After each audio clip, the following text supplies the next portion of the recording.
everybody. Eddie Pods here with the program called How to Become a Sales Warrior. I'm your host. This is my co-host, Mark Simpson from Sim Holdings. Mark, how you doing today? I'm doing okay. It was a tough sports weekend, interesting sports weekend. I know we'll get into that, but Go right into it, 'cause that's usually what we do first. I'm going to get right into it. Football's over for New York again. Yeah, we're done. We're not going to make it past Rosh Hashanah, which is awful. We're doing better than last year. I mean, it's even worse than last year. And I was gonna bet. I chickened out, but I was gonna bet on the Cowboys once Malik Neighbors scored, because I was like 25 seconds left. There's no way the Giants are winning this game. It would have been a great odds. And I also have to cover the New York Mets make me sick. Yeah, man. I was there Friday night. I had to apologize to my daughter for making her a diehard Met fan. I'm just hoping and praying that this is not 2007, because I can't take it anymore. Well, I don't need to even add to it, because the only thing I had was Mets win, Mets win, Mets win. That's it. Please. And I was pleasure, because I was away for this weekend out of Montauk with my lovely wife, who's in the audience today. How you doing? 39 episodes. She's How here. about that? I didn't really care to watch. I followed at the end of the day, turned on my phone, looked at the scores, didn't even waste my time watching. I can't. Sickening. It is. That's all I can say. It Sickening. Is. All right. Why are we here, Mark? Listen, we're here because we're grinders, because we're trying to teach some younger folks some of the trials and tribulations that we've learned throughout the time of becoming a sales warrior. Because the reality is, whether it's you, me, Brian Zone, our guest, we're all sales warriors. And we are relating to the common man, the common girl audience of how to do this stuff, and sharing some of the lashes that we have across our back. You say the grinders, and I just mentioned away for the weekend.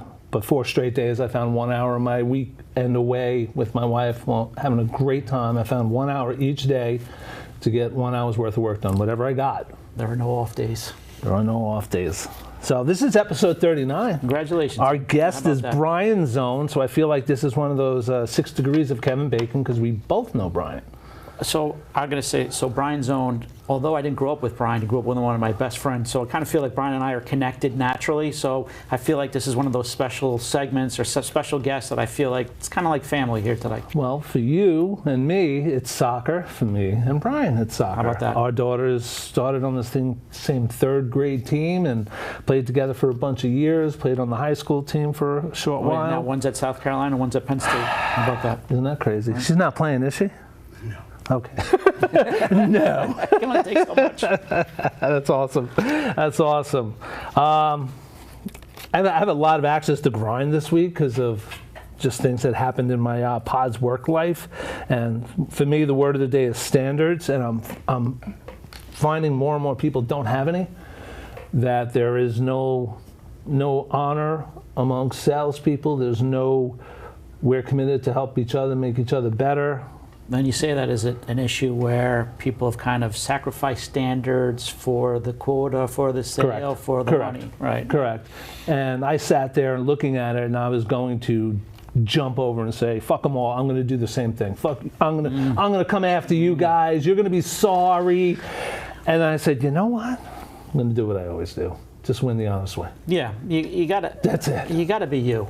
Yeah. You know. I got standards. Right. I'm not going to stoop to their level. I'm going to do what I do and what I do best, and I've done it best for 14 and a half years now at Pods. Well, your name, your reputation precedes any of this other stuff. So to get a quick sale, really, what's that worth versus devaluing your reputation? And our friendship. Right. I recently lost a friendship over this that I thought was real. Yeah. And I went back to my book and I started, reading some of the stuff in my book, and it was like, are you really sure these people have your back? Listen, I think if anything in life you learn, there's very few people that when you really need something, you probably have a handful that you can call. A very small handful. Right. So I went into chapter 17, and for good reason. Chapter 17 is about inspiration. It's about karma. It's about being a go-giver. It's about helping more than yourself, who inspires us. And I just wanted to focus on, because I wrote it in the book, the go-giver part. And last week I had the pleasure, look at my t-shirt, guys, 5th annual Tequila Tuesday.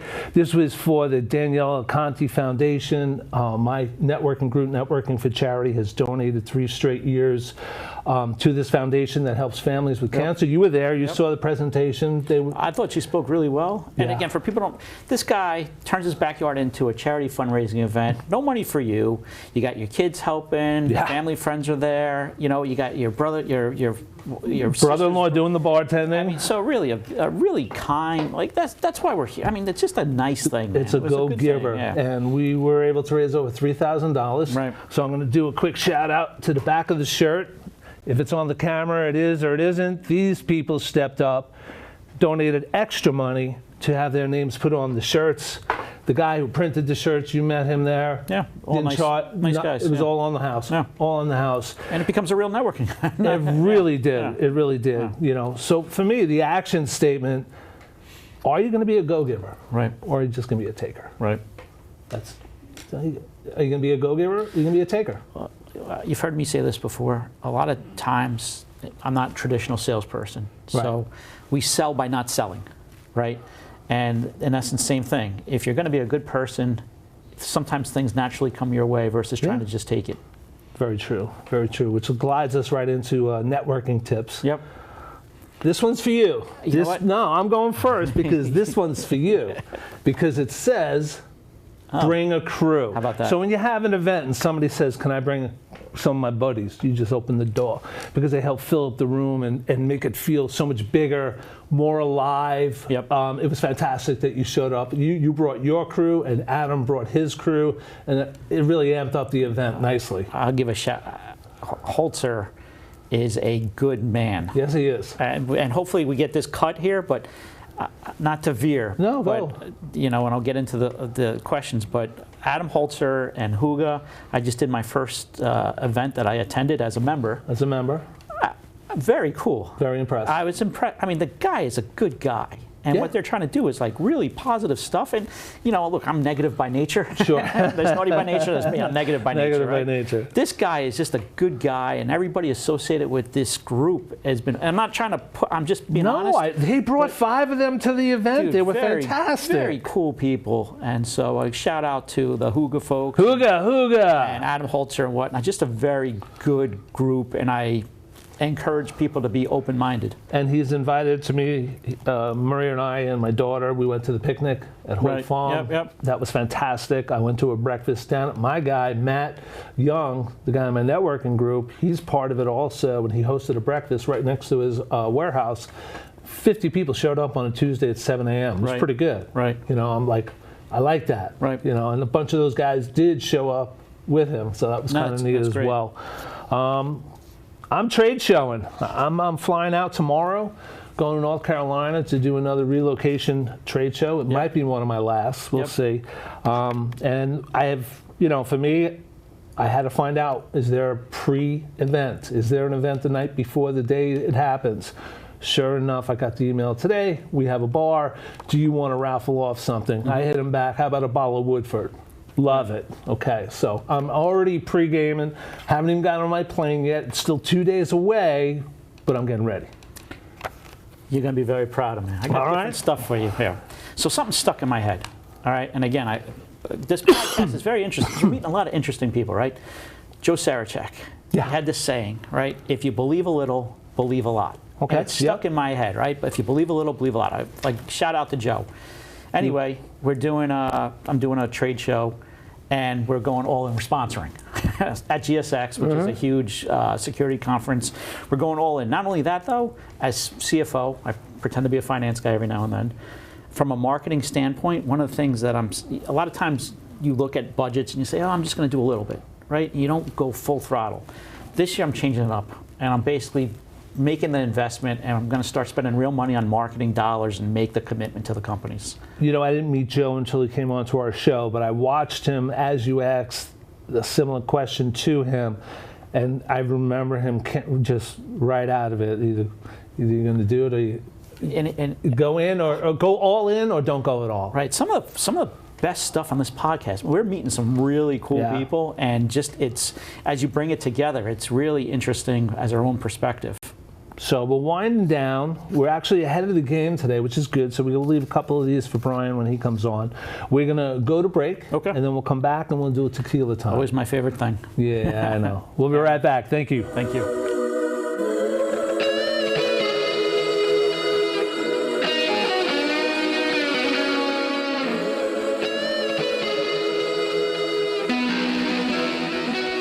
Welcome back, everybody, to episode 39 of How to Become a Sales Warrior. I'm your host, Eddie Pods. This is my co-host, Mark Simpson. And we have an interesting guest today. Mark, why don't you introduce our guest? This is our number 4 hitter, our cleanup hitter. Feels like a lifelong friend, grew up with lifelong friends. This is Brian Zone, a local business owner in Comac as well. And how long have you known him? I feel like I've known of Zone probably 15 plus years or maybe longer. 15. Maybe longer? How we graduate? Since college. 25. Why you gotta, All right. That's tough if we're only 25 years old. 25 years old. Yeah. Well, I've known him since his daughter was in 3rd grade because her and Emily played on the same team for a couple of years, and I think reunited on the school team for a couple of years, and then I think both our kids stopped playing soccer once they reached high school along. After middle school, mine stopped, yes. It was kind of over. It is what it is. So listen, we're here at Tequila Time, and for you, Brian, Tequila Time is about something from the old that we used to do it a certain way, and then all of a sudden we're doing something new. Sometimes it's digital, sometimes it's not, but salute to old and new. Thank you for being here. Thank you for being here. So this week's Tequila Time. That's the face, yep. So while I was away on my trip, I had, just an hour each day to get things done, and I had to hit hard. So in the old days, it was just leave a message, move on. Leave a message, move on. Sorry. Tequila really hurt, didn't it, Brian? Yeah, it's this tequila this time.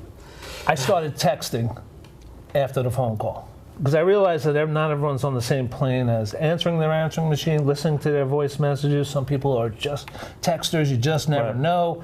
Take the extra set. But again, I text. I got fat fingers. I can't do it. Microphone. And I talk to text, and the droids have actually gotten really good. And I literally can get everything I want in one try without having to word check. And doing that has added an extra layer of touches for the sale. Right. So, old and new. In the old days, you just leave a message and move on because you're working from an office. But I call from my cell phone so I can do the text. Got it. All right, man. Big win of the week, Mark. What do you got? You know what? My big win is a little different. My big win was a realization. I mentioned this earlier before, but as CFO, you usually sometimes cheap, or you're basically cost cutting. And at this point, our big win is we're throwing that out the window. And basically, we're going to go deep. We're going to spend real money. We're going to really make the commitment to marketing dollars. Part of that is learn from here and our guests. Sure. But I feel like from a business owner, advisor, whatever you want to call me, I think making that commitment and acknowledging it from a budgetary perspective is a big deal. And that's a lot different than putting together an Excel spreadsheet saying what's your marketing line item. Because really what we're doing, and the other thing is we're selling the people. When you talk about what differentiates a lot of businesses, it's the people. So I think acknowledging that's our big win this week.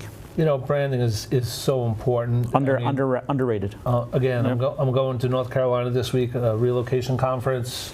It's a day and a half event, but I'm in town for 4 days just to capture the most, see my kid, a little bit of I got it. My kid.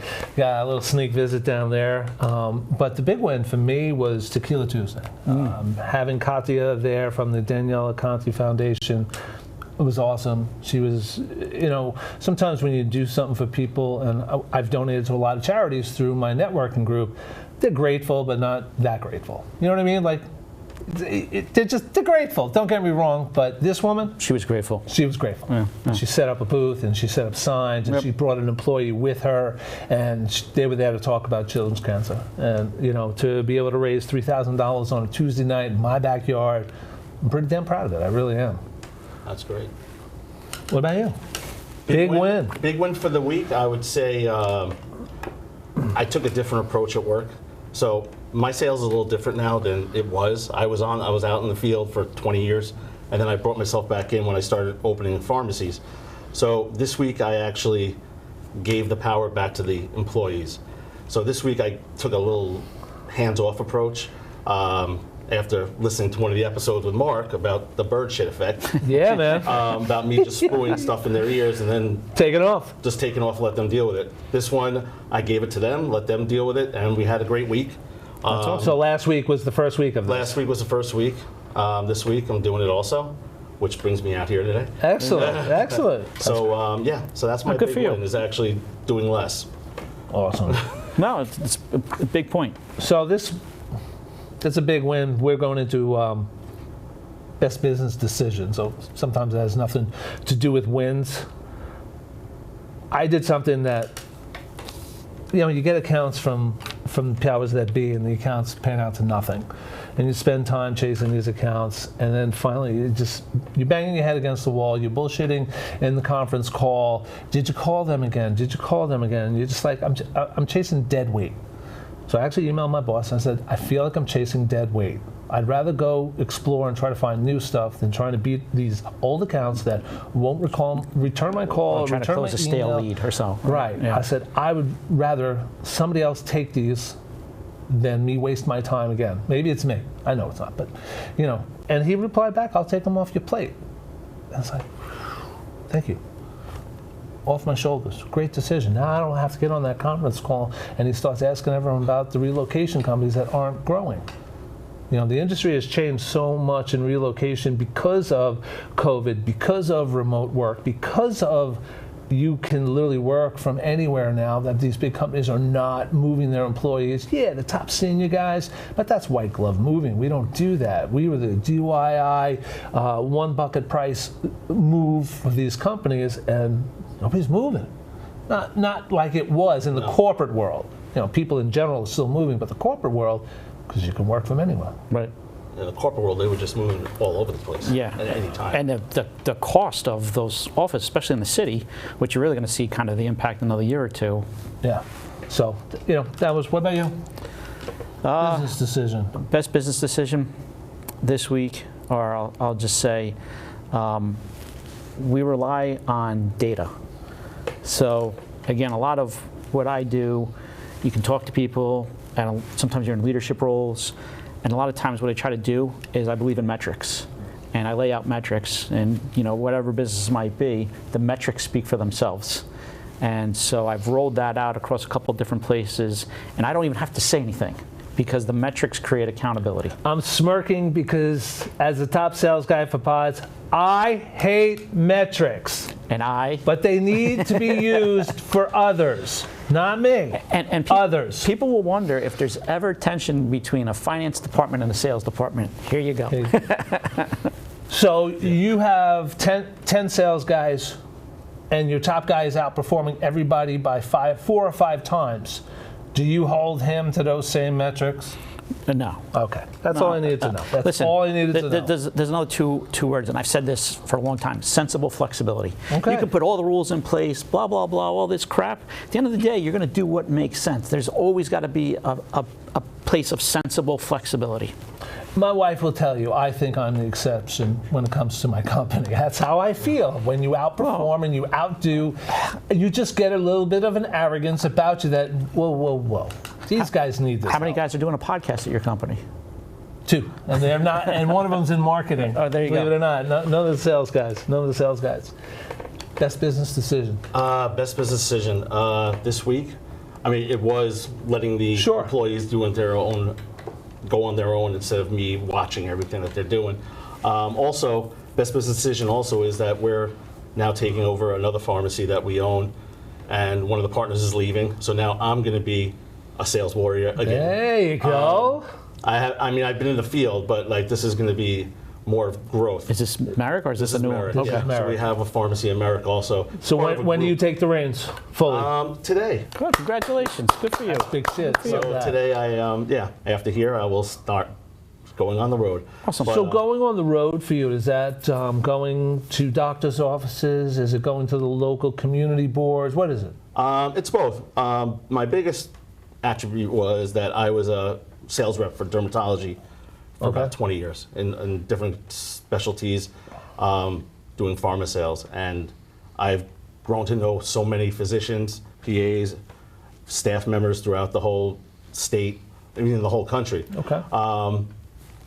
So I've used that now to grow my business, going to visit them, show them our services, and then also, going out to community events, Little League, and then trying to get the business to grow more and more and more. Hey, did you get them for Comac Day? The chamber? I'm sure he will. Different situation.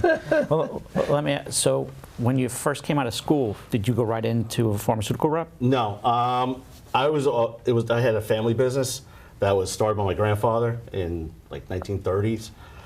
Then my father was working there. What kind of business? It was industrial supplies, rubber supplies, gaskets, hoses, sheet rubber. It was a bunch Here of on Long Island? Yeah. Talking about sales warrior, my great grandfather used to go door to door selling. That's the way it was. Yeah. Bet he did. Rubber jackets. So after college, I went to work there. I worked there maybe 2 or 3 years. It wasn't me, but I learned so much from that business and from my grandfather and my father about customers always come first, do the right thing, karma. Don't try to rip people off. Give them the best price, give them the best. So there was one store I remember which I lived by. I think it was World War II, I think it was, or my grandfather could have made a fortune because the government was buying all the materials. And someone said, why aren't you raising your price? He goes, I'm not going to make money off the blood of American boys. So when he said that, like I learned that's what I go by. Wow, so even during COVID, when you could have raised prices on everything, I actually lost money on all my masks and all the whatever you call it. No, yeah, because there's people ripping. Yeah, there were people charging gouging. $8 a mask. I was charging less than I bought it for. So gouging is a funny thing. My wife and I were out in Montauk this weekend.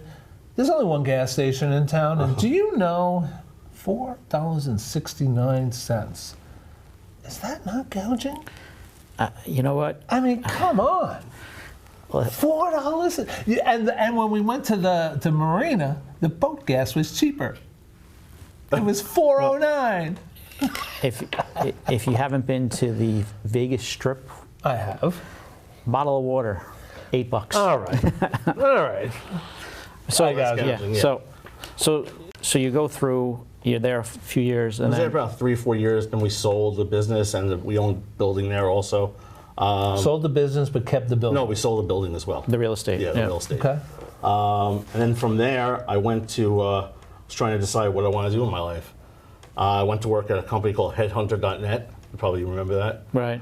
Which you're selling jobs, right? Yeah, but this time it was at the end of the good time. Right. I got it late. I was cold calling. I couldn't sell anything. So you were a true hustler because you're basically doing like the 100 calls a day. Oh yeah, I was doing 100 calls a day, calling this, that, and then I made my way off to pharmaceutical sales. Got my first job there, and it was for a company, a smaller company that was just starting out with doctor visits, I guess. And I'll never forget my manager, my first manager there. Before they came out with rankings or payouts for the year, they laid off like almost all the salespeople, and she wrote a letter saying that I should go into a different industry, that I wasn't good enough. I still have the letter today on my desk. Yep. Meanwhile, I ended up number 2 for the quarter. Okay. And nothing wrong with I number just 2. sell differently than they want to sell. So then I found another company, which I was with for about 15 years, until they got bought out. But what were you doing differently, and like how'd you discover you were different from everybody else? When I sold, I would sell it first, the detail aid, telling them the benefits and all that. But after 1 or 2 visits, they don't want to hear that anymore. You want to look at what's going to help them. So what I would do is I would do a lot of research, like on billing, on different ways doctors can make money, and that's how I would go in. I wouldn't even mention my product half the time. I would just explain about these different things I found. And then afterward, they would say to me, so what can I do for you? So I made them. You gave before you took. Exactly. And that's how I grew. So you grow, okay. And that's it. So it's almost like you're selling like a return on investment type deal. Well, this was just really prescriptions that, you promote the prescriptions for the drug companies. Right. But there's 100 of them. There's 100 different people selling the same way. Right. I wanted to sell myself and what I could do for them. Right. So that's how I changed the way. And obviously your company had good software. For tracking? For tracking scripts. Why the hell did you both look at me like I just said the dumbest thing ever? I was like, so I want to make sure we're following it. That's actually one of the biggest industries in pharma is tracking prescriptions. Everything is being tracked. Listen, we track sales, we track containers, we track trucks, we track a lot of things, and sometimes we're really good at it, and sometimes we're not. Right. And we're not going to broadcast that Yes, we are. But you know, it's important to know: is it being tracked properly? Exactly. And is it being tracked not even properly, but correctly? Correctly, more so. Because what happens is that the marketing people might look at something different than we do. Right. Now, I'm on the opposite side where I talk to drug reps and I have to explain to them what really happens, Right. and What really real matters, story. right? And it was like me talking to myself 20 years ago. Right. So you're gaining your footing now. And how long did you stay at this place for? Which one? The Yeah, where you start figuring out pharmaceutical. 15 Oh, so you years. were there a while. And then they got bought out by a bigger company. Okay. Did you stay around or you took off? Took the buyout? I did not take the buyout. I still regret it. I but- never got a buyout, ever. Oh, this was a nice one. I I know. was there for so long. I was part of the poison pill, so it would have been nice. But I stayed there for about 8 months, and then I went to go work at a pharmacy, which I don't want to say dealing with, but like someone I was doing. So a lot of my doctors were sending prescriptions to Okay. in the city. So I went there to work. Grew from a sales director to chief revenue officer. So you work. So how? And just educate me. So pharmaceutical rep, I'm always used to the guy who's in the car, Right. driving Going to the around. doctor's office. So taking now you lunch and leave. At 2 o'clock they're done. They go to the gym, and then Right. yeah, Yeah. They leave as a pharmaceutical. You leave as a pharmaceutical rep, and now you're in a pharmacy. yeah. So how does that transition go? It wasn't hard because what I was doing was I wasn't in the pharmacy. I was out selling the pharmacy. Got it. The services to the pharmacy, to physicians, to patients, to whoever can utilize us. So, and then I grew a sales force there. We went national in 50 states, and our sales went from like 30 million to like 350 million Wow. until there was some. Crooked accounting? No, There's always the until. Go ahead. No, then the insurance companies come down Oh, on you, and cut the pricing. and they don't want Yeah. this, they don't want that Right. happening. So we got rid of that company, and then now just doing small pharmacies, local mom and pop pharmacies in the areas. So this way the service is better. Everything is delivered or picked up by hand. What led to the transition of helping running these pharmacies to building your own? I just didn't want to work for anyone anymore. Really? Yeah. Why? Because you know what? I always knew one day I was going to own my own business. Okay. And this was the right time to do it. Why'd you pick Comac? Because you live there, or was it the it's greatest opportunity? Or both? Well, at first we were looking at Garden City, and then we were looking at a couple other places, and I said Comac is great because it's really central of the island. And it's also a minute and a half away from my house. So that's a big point too. That's a big point. I mean, I'm there, even now, almost 10 hours a night if I'm not out. So Comac was a great way to get me there more and more, and I'm not worried about getting home. For a young entrepreneur going into this field, has the same vision of you, how do you financially put yourself in a position to buy, build, and open one of these? What does a young entrepreneur got to do?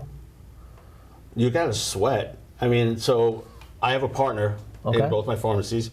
So we were able to get the money, and then for 2.5 years, I worked 12 hours a day. I was doing all the deliveries myself. I was doing everything myself until I paid it off. Gotcha. I didn't take vacations. I didn't do this. I just did that. And I told my wife beforehand, for the next 2.5 years, this is what we're going to have to do. We're sacrificing. I told my kids, they were younger then, so they really didn't know, but they all knew that I'm going to be working Was there? hours and hours. You were still on the sidelines, bro, so I'll give you that. You still found a way to get to a game or two here and Oh, there. yeah, no. I will never miss a game. That's the one thing. I'd always get out See, I there. always remember, I mean, I know our daughters played together, but I always remember your son running up and down the sidelines with a big fat wiffle ball bat in his hand, playing wiffle ball, just Yeah, he always was- being at everything your daughter was Yes. at. And then all of a sudden, we'd be on one field and he'd be on the other field playing, yes. you know, at the I have to go sit in the middle watching both games. Yeah. That was the tough part, is when they start doing travel together. Then I had We know. We had two. And I had one daughter playing on 3 teams at one time, and another daughter was on 2 teams at one time. Thank God Madison didn't play. Oh, yes, she joined in with softball. That's right. 3 girls at the same time. It's a lot of work, you know. It's a lot of work. Did you, when you're going through this process, did you ever second guess yourself, or were you nervous? Oh, every or- day. Yeah. I mean, When did it go away, though? Okay, yeah, every day. so you know when it went away? I finally paid off everything. There you go. And you know what day that was? When? The day before COVID. Really? So I paid. So here's the story. So we paid everything off. Everything was clear. It was just you and your partner. You had no And then debt. and COVID hit. The luck. I'm not saying the lucky thing, but we were built for that time, because once that happened, we had all our delivery people ready to go.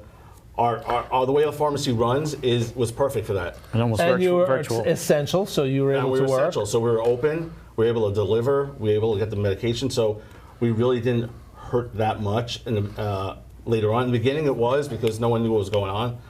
But afterwards, we were delivering, and it was actually a nice thing to. It changed my mind a lot, also, not only because of the business and trying to make money and this and that, but helping people. Like, there are so many people in Comac alone that were sick, and then delivering their medication, like during COVID when they were sick, and then hearing they're better. Were you doing deliveries yourself still then, or? Oh, yeah. Oh, look at that. Oh yeah, I still do. So you pay everything.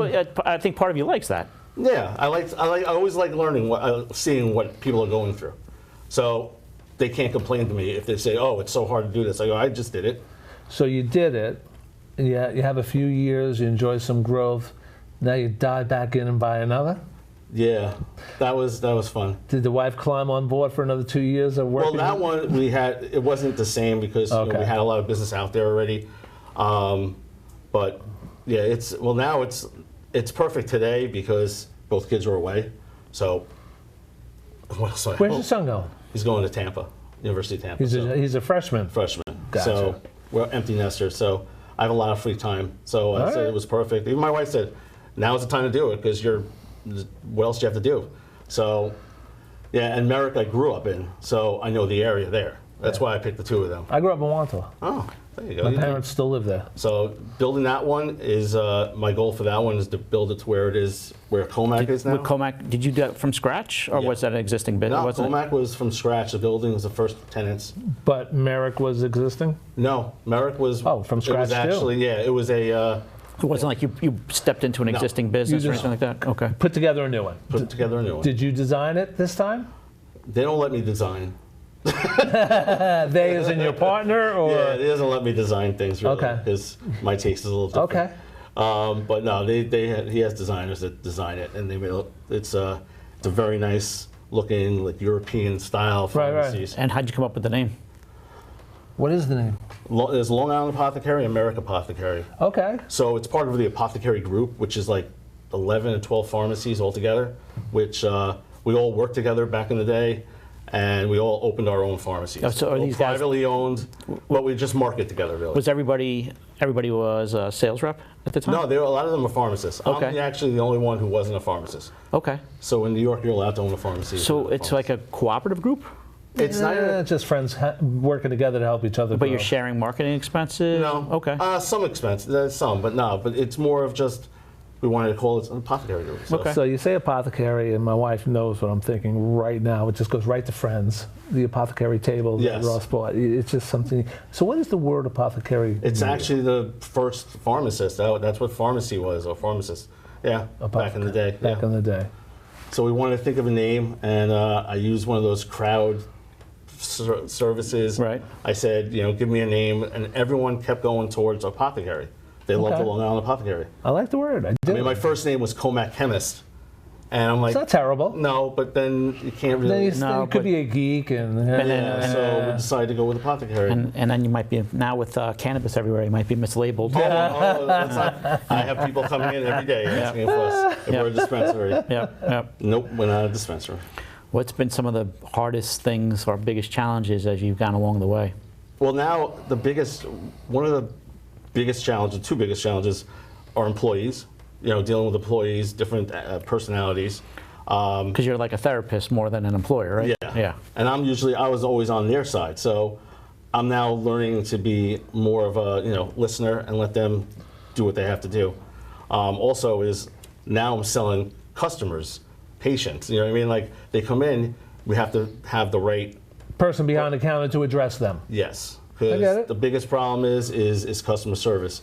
You have to be perfect every time. Yeah. Especially now with social media. Yep, course. Because one bad thing. one bad interaction after 100 good ones Yep. screws you. Yeah. It's sad that we've come to this. It really is. And Because, there's people doing fake ones too. of course, that's the worst part. Of course. And are you all over like your Yelp reviews and? Yeah, I'm always looking. I always get that little little email someone left you Yeah, it's Google funny. review. In my networking group, we do shout outs, Google reviews for everyone in the room, and no one really can do one for me because it doesn't benefit me in any way. Doing a fake one for my company, I won't ask them to do that because it's not necessary. Fake isn't, fake, you just. It's like, and it doesn't benefit me because I don't have my own Pods page. Pods has their own page, they're not looking at me. So I don't ask people to give me fake reviews. No, it's just it's not worth it. No. But people do.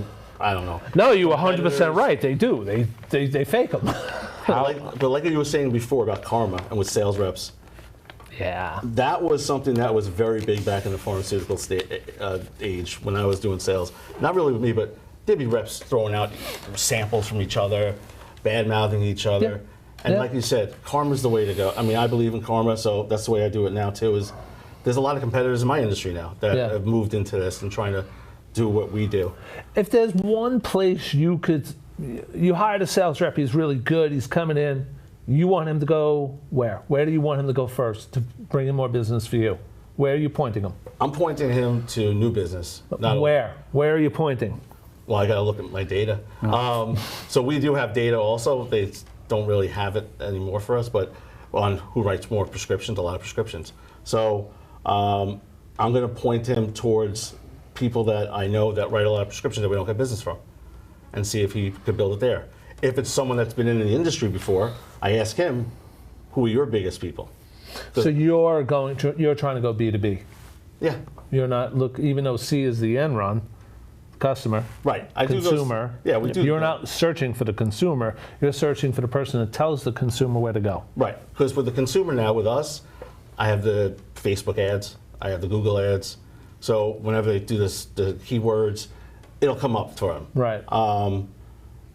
To get them with the ads, like I did that whole thing, those books, it didn't do anything. Yeah, you don't think there was a good return on No, investment there was nothing. Yeah.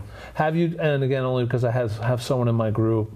Postcards, not postcards, but the EDM things. I have a guy that could send out postcards, the 8x7, whatever the size is. Direct mail. Yeah. Doing direct mail bits, but because you're here in Comac, you have a really great surrounding. Northport, Dix Hill, Steel Right. Park, Kings Park. This is a really very affluential, high-end. Have you ever thought about doing direct mail there? We did once. We did it. Okay. How long ago? Didn't get much. How long ago? Just That was a while ago. Okay. So it's funny you said that because now that's what we're going to look on doing for Merrick first. Could I introduce you to someone who handles that? Sure. Because I think he'd benefit you greatly. Yeah. It's what they specialize in. How's your social? Social is good. My partner handles that mostly at the Apothecary Group. You can say it. No, say it. All right Go on ahead. Instagram, follow us there, Apothecary Group, and then we each have our own Instagram page and Facebook Is page. someone creating content for Yeah. you, putting it out there every Yeah, they're week? putting, yes, That's the hardest part of social. We know. Just We the, know. the It is. content, the content creation. and good content. Yeah, right. You know, people don't want to see. Thank you, Rebecca. Appreciate you It doing is a mine. real job. Oh, yeah. Yeah, it's a real job. Yeah. It is. Oh, I've tried it. It's just, I'm not good at it. there's actually content out there if anyone wants to watch it of me falling off my chair. Oh yeah, that actually. That always sounds like fun. Yeah. Mark He was, saw that. I did see it. He was. Well, you servicing. I was servicing a patient, and all of a He sudden went to it sit. wasn't He the went to back. sit back, and all you see is zone on his back. So I have a money question because I'm always about the money. You paid off the old business. How many years did it take to be in business to pay off all your debt? How many years did that take? For Comat, it was like 2.5 Comac. years. 2.5 years. That's quick. Now, America's opening today under your. No, well, yeah, America's been open. How long? It's been open since, I don't even know, I think 2021. Oh, you've had it that long. Yeah. Okay. So And that's about paid off too. So that's about paid off too. So, okay, you have 1, 2. Is there 3 and 4 coming down the road? I have no idea. There might be. I like to move out of state too. Where you, I'm getting old. Where you looking? Wherever's nice and sunny. Don't say Florida. Besides Florida. I'm going Carolina. Besides Going Florida. Carolinas. Right. Go Cockies. I don't know. Yeah, Carolina was one I was thinking of. Florida was another. Well, you're also seeing where the migration of Yeah. people are going. You gotta It's see where just- people are going. Yeah, see where the business So is. you don't see yourself going for number 3 and 4? It might be. If I did another one here, it would probably be Suffolk County South. You know, something like that. Well, I think you said something earlier that is a big driver on that is as your ability to let go. You're really kind of the general. You're managing, and it's mini zones across the board. That the more mini U's that you can get in, That's what I have is to really your scalability now. Right. I have So to create myself. you have to step away to grow. Yeah. In a weird way. Well, you also, from what I've seen of people owning multiple businesses, you have to have a GM. You don't have to have one in each place. You have to have one, though, that everyone reports to. P&L accountability. Not just you. Right. Yeah. The accountability factor that he just said, but he's taking it at one location, 2 location, everything goes through me. These are the answers, these are the solutions, this is the reports that I give Brian at the end of the week. Right. You know what I'm saying? Like, that's when you can really step away. Right. When you're That's ready to it. pay, because you're going to have to pay. Right. You have to pay for that. You have to pay for it, but what does it give you? It gives you time. You can't buy time. No, you cannot buy time. Can't buy time. And if this helps you, That is a good idea. that's how I look at it. Find a GM who's, and then you can go explore that third one on the South Shore of Suffolk County because you don't have to worry about the other 2. You No. can focus on this new one Exactly. for 2-3 months, and the reports are still coming on Friday from your guy. Yeah, I think my experience dealing with a lot of small business is when that business gets to a level where you can hire, per se, a real person, Real pay a person. real salary or whatever. That's kind of, because it's nerve-wracking, because, nothing is worse as a business owner when it's Wednesday and payroll's Friday and you're short.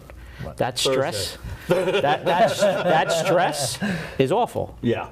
And you live with that because when you run a business, every week or 2 weeks, you got to fill up the gas tank. Here's the other thing.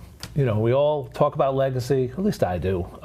Where am I in 5 years? We're kind of talking about that right now. But it's like, do you want to help somebody else down the road? So you bring in that GM who's into the business, loves the business, wants to grow with you, grow. You're ready to retire. You can help finance him and give some other kid a chance. Oh, I love Is that in your wheelhouse? I already told my kids. Well, yeah. I told them, because I went through the opposite of what I told them. I always knew I was going to go work at my family company. Right. I think that's what kept me from really Succeeding? succeeding in college as much. It took me. Because you knew you had that waiting It was a there. great 6 years. Okay, gotcha. But I told them that it's not going to be around for them when they are out. It's because I don't want them thinking about it. I want them going on their own. So if I could find someone else that is in the industry that wants to do, I would definitely do that. But what happens is, and I've seen this way too much also, and as a business owner, small business owner, this is our biggest fear. What happens when you teach someone everything? They go open their own place, or they Yeah. try to steal all your clients and open their own place. And look, and New York as a whole sometimes makes it hard to run a business. You got to pay the MCT or the MTA tax or whatever to your employee, even though you don't have anybody that work in the city. Yeah, we're not a city. I'm not. Thank God, I'm not a city. So, there's just a lot of challenges there's a with lot. insurance and whatnot. Makes it very They challenging just to run a added business. another 5. There's days off for everything now. Oh, yeah. They just added Pocahontas Day, you're off. Well, I'm talking about employees getting Paid time, paid time off for paid time off it's like and- 20 days now. That, Hey man, I get 200 hours a year, bro. that's- 200 hours a year. I used to have that. This is different now. I wish. Do you offer paternity leave? For guys? You do. You have to. For guys? No. Well, it's for guys. New York State. You have Yeah, to. for guys. I know. New York State. I'm fucking you have with you. Yeah. New York State. All right. You have to offer. All right, we're getting down to the last question because the second to last, we Yeah, kind I of covered, just yep. talked about where you were going and what your plan is. And it's, for me, seeing you from before you owned the place to when you bought the place to here we are, 6-7 years later, it's pretty cool to see you successful, Great see success, you yeah. succeeding. I remember seeing you outside when I had nothing to do because sometimes I had no patience. I had no scripts in, whatever, so I was talking. Come outside, hang out. Yeah. So, you could have dinner with anybody present or dead in the history of the world. Anybody. Doesn't matter, friend or foe. Who would it be and why? I would think. I probably want to eat with. I'm choosing between Bezos and Buffett. Bezos and Buffett. Bezos. That's a song, right? Yeah, Bezos I'm not a big fan of, but he did grow a business From his garage. From his garage. garage. And I just like to hear him. I think he's the way he is now is just too cocky. But that's besides the point. But Buffett is just a genius. $18 billion will do that to you. that Get will you a do little that. cocky. But I am more of an old school person, so I think I'd rather sit with Buffett and just learn about managing money, how he got there, just everything in his mind. Just ask him questions about running businesses, because even though he's an investor, He's but he still a runs the businessman. business. He's the head of the board. So I like to learn about that, and I like to learn how he was able to have returns like this every year that he's been Years around. and years. He's And 80-something years old. But I think Buffett would be the person I'd like to have. All right, so we're at the end of the show. You speak into the camera. Tell them how to reach you, how to find you. Where are your locations? Give your addresses, your Instagram. Go. You can find me at Long Island Apothecary in Comac, 6216 Jericho Turnpike. Also, Merrick Apothecary, 2027 Merrick Road in Merrick. Our Instagram is Apothecary Group. At Apothecary Group, I guess I'm a little old for that. Same thing with Facebook and TikTok. They have all those social media posts. And Excellent. Mark, Good where stuff. can we find you? Sem Holdings, you can find me at www.semholdings.com, 917-414-4027, handling all your loss prevention needs, both in the retail and pharmaceutical side, as need be. I am Eddie Pods. If you're interested in possibly being on the podcast, or you think I'd fit for another podcast, reach me at eddiepods@gmail.com. Or if you need a pod and you're moving and you want the top guy in the East Coast here to take care of you, eadelman@pods.com. It has been a pleasure. Episode number 39 has been great, and we will see you all next time.